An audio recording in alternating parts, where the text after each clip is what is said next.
Good morning, my dear students.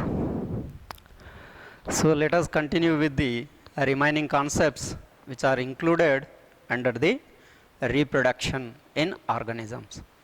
So, now in this previous section we have discussed about the many of vegetative propagation methods. Like the vegetative propagation, the vegetative propagules which helps for the vegetative propagation. So, now some more vegetative propagation methods. If you have to observe where the leaves like stems we have observed in previous section. Now, in this class we have to study about the leaves.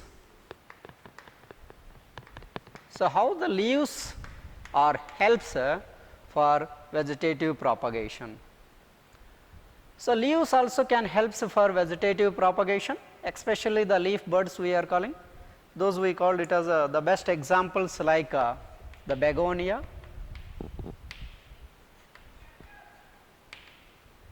and bryophyllum,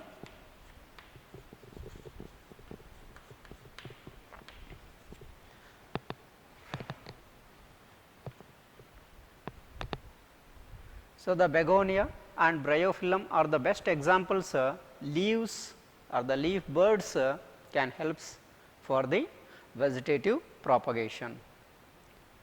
So, here the leaf buds are performing the important role during the production of the new whole plant body.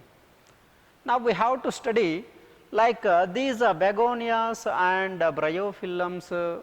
Apart from these, some of the stems, like we called it as the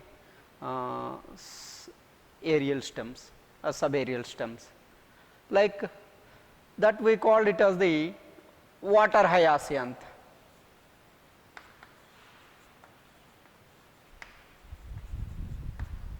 Or also we called it as the eichhornia.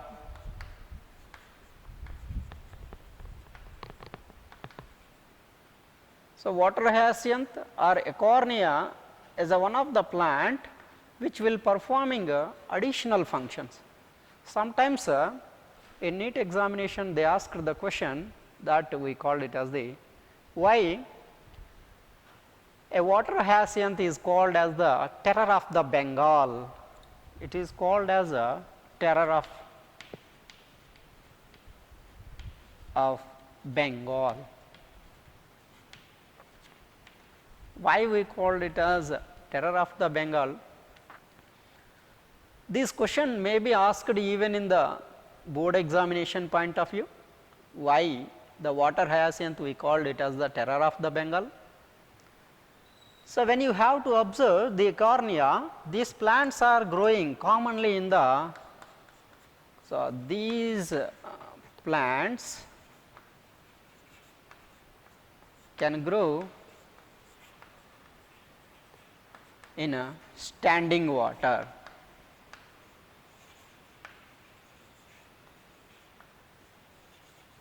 Where there is a stagnant water or standing water will be present in such type of the habitats are suitable places for growth and development of these eichhornia plants. And these eichhornia plants having the ability to drain the oxygen from that water, where they are growing in that area they will completely absorb the oxygen. So, that is why these plants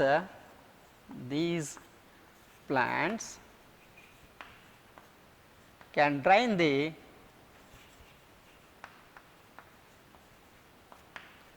oxygen present in water. It leads to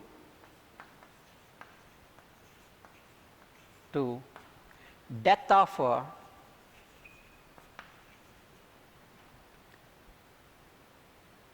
some fishes present in in water. So, in a water the dissolved oxygen will be present, because while the growth of these Eichhornia plants or water hyacinth plants, what will happen means, in water whatever the dissolved oxygen will be present, that complete oxygen or more amount of the oxygen can be absorbed by the plants, we called it as the Eichhornia. Due to that help, what will happen in the sense, in that particular environment whatever the fishes are present, all they will be suffocated due to low amount of the oxygen. And these plants, rid of is very difficult, rid of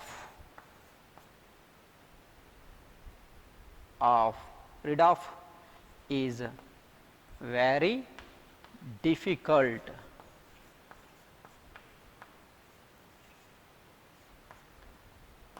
So, for removal of these plants is very difficult, because if we may remove some plants, some offsets may be present in that water, automatically those offsets will be cooperate for growth and development of this Eichhornial population.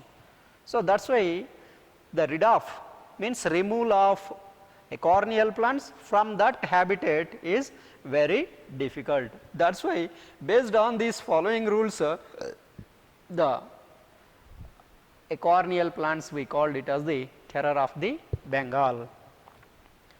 And some of the other cases, like we called it as the bulbils, also helps for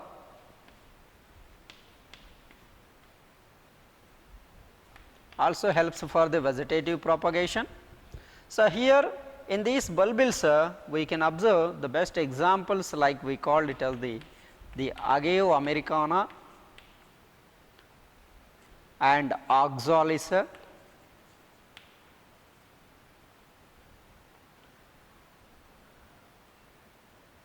and Dioscorea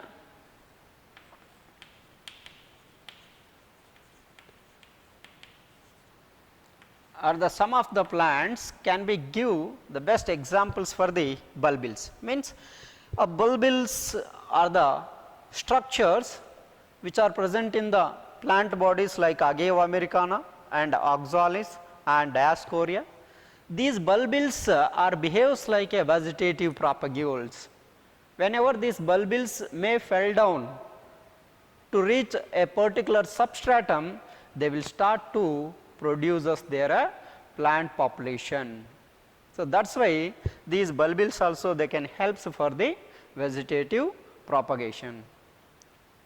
So, like for vegetative propagation we said by naturally all these till now whatever we have discussed, all these methods by natural ways only the plants are produced their population without involvement of the any other conditions or any other organisms.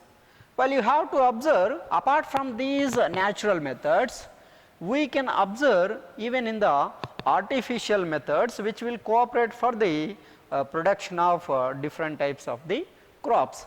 Like you may observe the artificial methods,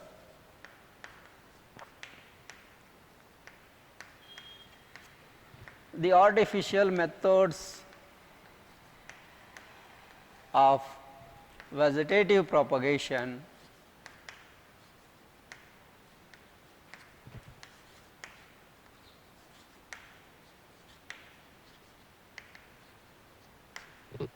So, under these artificial methods of vegetative propagation, first of all we have to know about why we called it as the artificial method.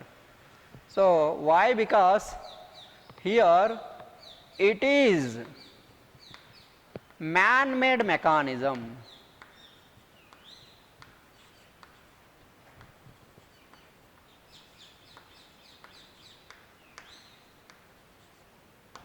It is a man-made mechanism or human beings are involved for this mechanism. That is why we called it as a artificial method of vegetative propagation. So, in these artificial methods, how can we differentiate these, how they are helping? In the sense, it is more useful to the horticulture technology. It is more helps for horticulture.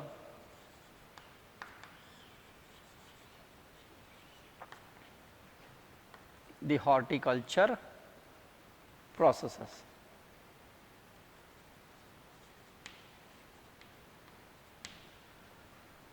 So, horticulture in the sense, now we have to develop a crop, like it may be the crop of a mango crop or the sugarcane crop or the cotton crop. During this time, the human beings are involved for artificial ways of the propagation. That is why we are calling it as the artificial method of vegetative propagation. Under this artificial method of vegetative propagation, we can study the different methods. One we called it as the cutting. There are several different types of artificial methods we can observe. One we called it as the cutting, then the other one we called it as the layering,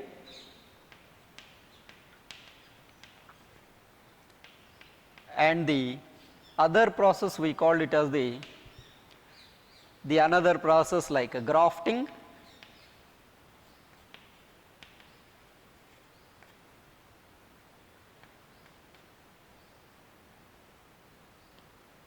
and the bud grafting.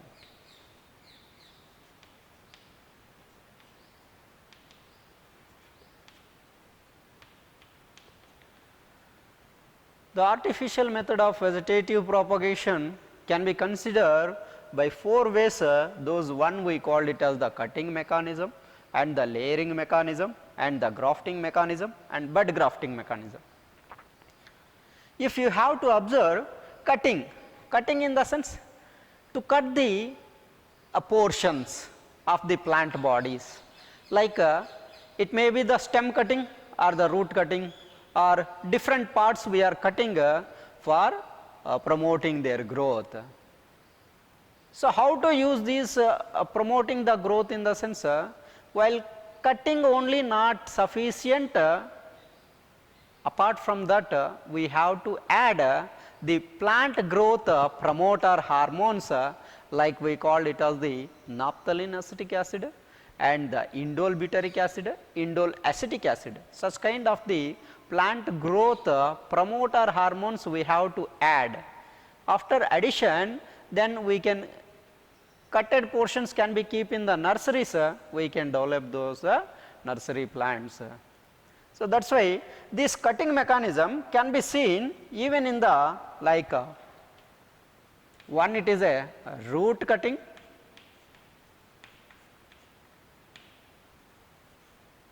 and the stem cutting,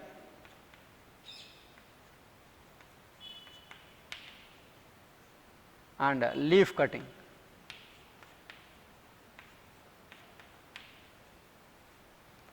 So, cutting can be seen even in the root region, even in the stem region, even in the leaf region.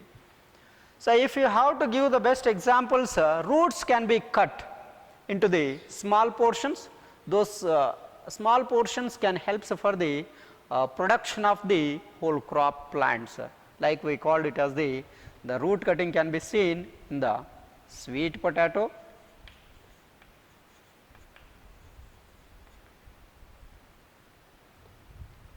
so the sweet potatoes are the best examples for the root cutting. Apart from these, some of the plants like we called it as the guava,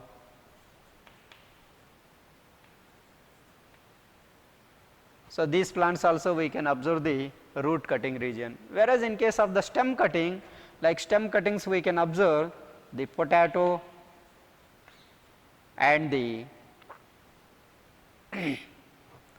sugarcane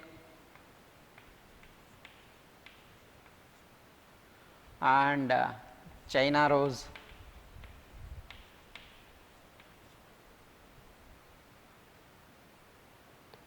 So, like many types of the plants can be used for the stem cutting, and even like guava plants also can be helps for the stem cutting purpose also. In case of the leaf cutting, that we can observe in the begonia and bryophyllum.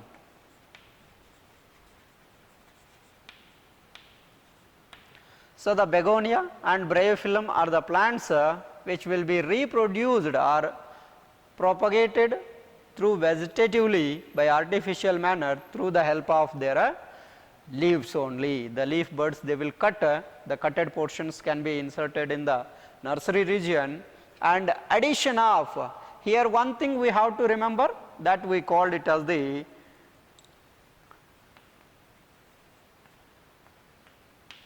adding or addition of plant growth promoters.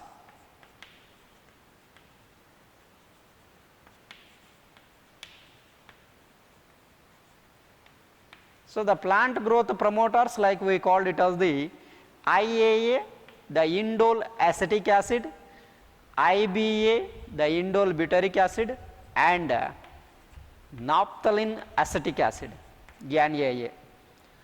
These are the components which will helps for the plant growth promoter purpose. That is why those plant growth promoters we have to add for development of those plants in the nursery region. Likewise, in the layering, this layering mechanism, by removal of their outer surface region and making a ring like structure or V shaped like structure.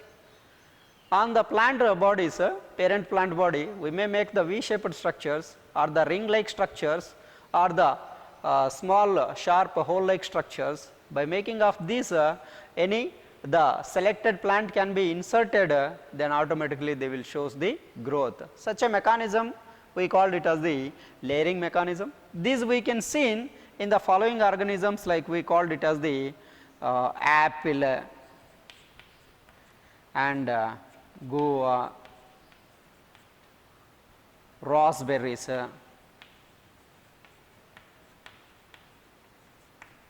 and strawberries,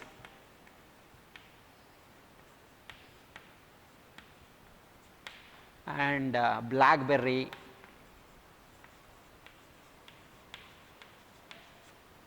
and dewberry, and gooseberries, and the cherries, and like we call it as the gooseberries and cherries and pomegranate,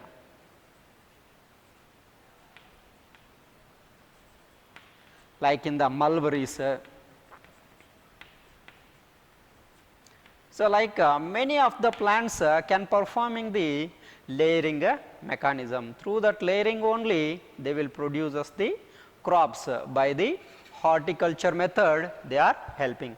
Likewise, if you have to observe in case of the grafting method, so here one older plant can be taken and another new plant can be taken, that we called it as two plants can be taken for propagation purpose. So, during the grafting time, one plant that we called it as rooted supporting plant.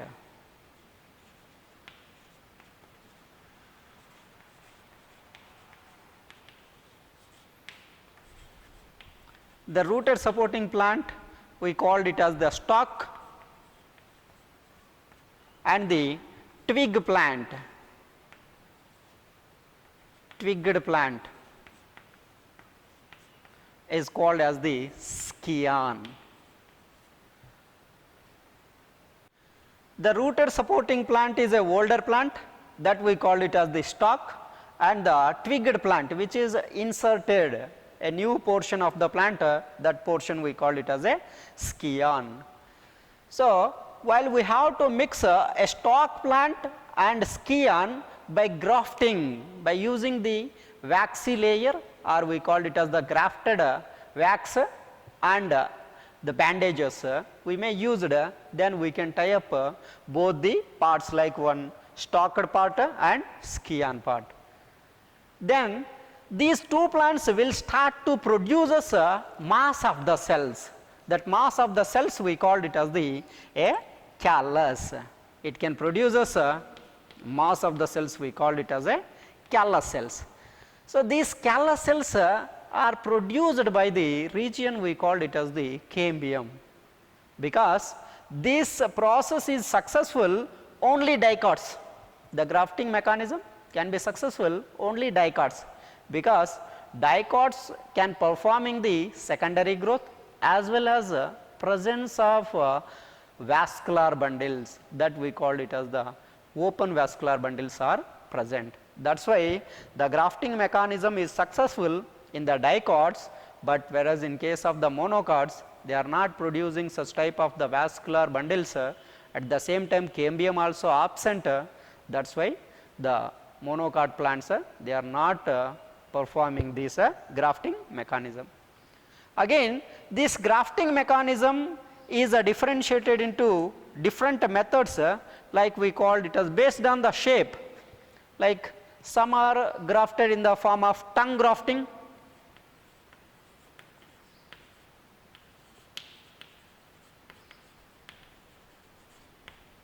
and some are appear like wedge grafting,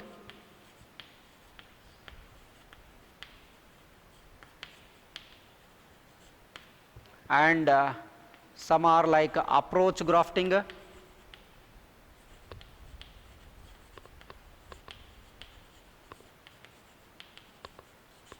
and the some are like side grafting,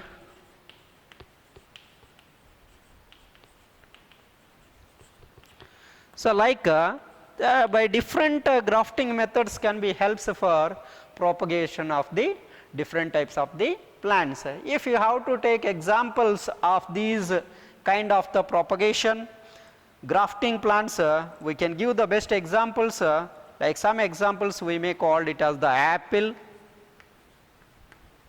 and the mango plants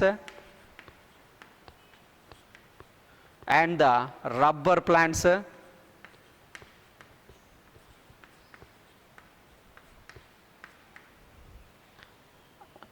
and palm. So like many of the plants can pear, peach,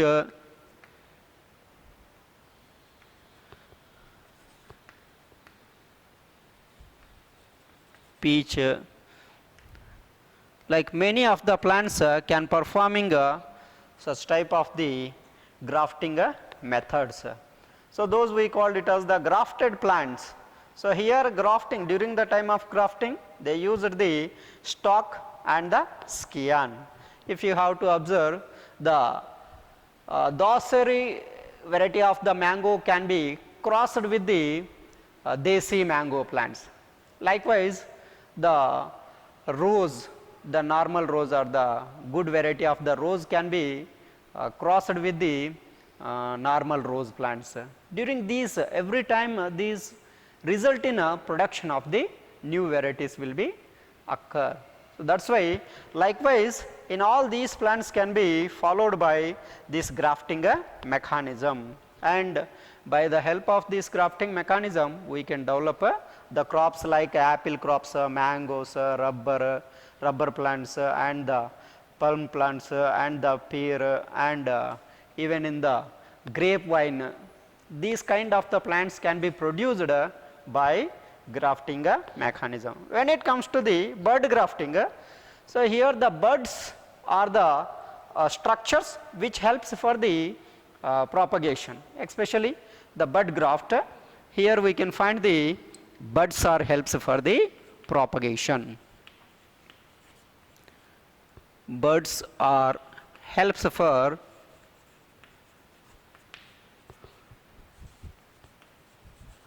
propagation. So the buds may be the vegetative buds or the leaf buds or the reproductive buds. Those buds can be collected, and those birds can be used for the reproduction purpose and growing of a cropping purpose. So, that also can be followed by many of the plants they are performing through the help of the birds. Those plants even can give the best examples like apple also we can observe, and the pine plants, the pear plant and the peach. So, like these plants can be grafted or can be grown through the help of the bud grafting. So, during the time of the bud grafting, buds are collected from the plants like apple and the pear and the peach and the pine. Like these kind of the plants, their buds can be collected. With the help of those buds only, we can propagate the whole crops. So, thank you for watching this online video, and we will continue the remaining concepts in remaining next class.